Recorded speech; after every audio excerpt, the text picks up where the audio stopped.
I left that behind with getting into journalism. What did you win your Emmys with? The Emmy, my first Emmy,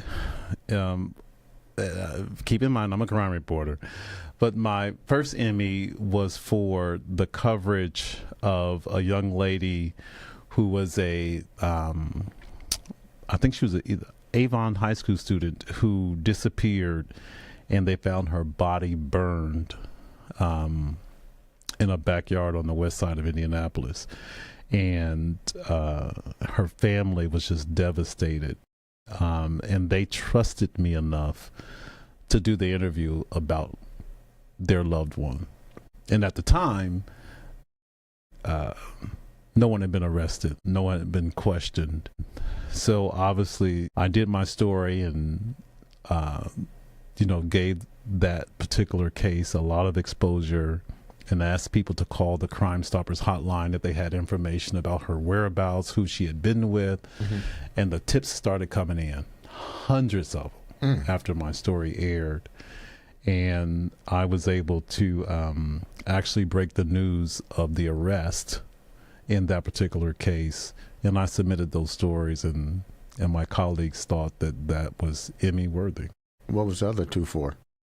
The other two was basically a compilation of crime stories.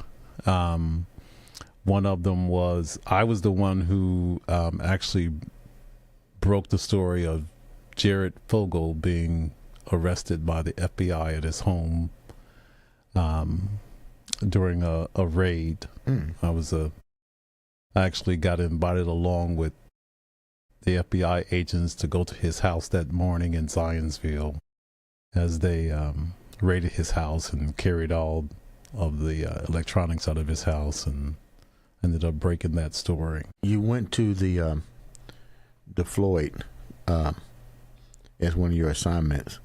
What kind of impact did that have on you to see that unfold when you got there? That was an incredible assignment. So I went down to Georgia Street where the incident happened. Once we arrived, me and my photographers, we actually drove. And when we first got to Georgia Street, we took our equipment out, we walked to the intersection, and the first person that we came across was an older white lady who had ridden her bike down to Georgia Street. She got off her bike and she put the kickstand down, and then she got on her knees and she started crying and praying. Really? She did not know George Floyd, had never seen him before, but she had to be at least 70 years old. It hurt her so much that happened. And that's when it hit me that I was in the epicenter of something that was going to not only change the country, but change the world.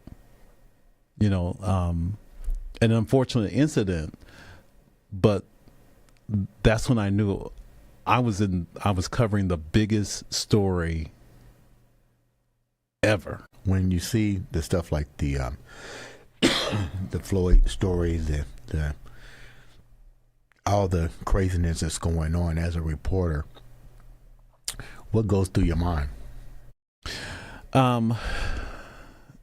Everybody deserves the right to feel safe. Everybody deserves the right to not be a victim of crime. Covering crime, you want to either help people to make sure they're playing it safe. You want to send that message. You know what? Whatever you do, follow your gut. Mm-hmm. Because everybody that I've interviewed that's a victim of crime, whether it's something minor, it's a robbery, or their loved one, or they've been shot, they always tell me there was something in their gut that told them that situation wasn't right. And if they had just followed their gut, maybe they could have avoided being a victim. I just feel, it's not just my job to report crime, it's my job to help people through their situation, whether it be finding justice for them, because somebody's going to call the tip line and tell who did it, or if it's just allowing them to share their story with somebody else.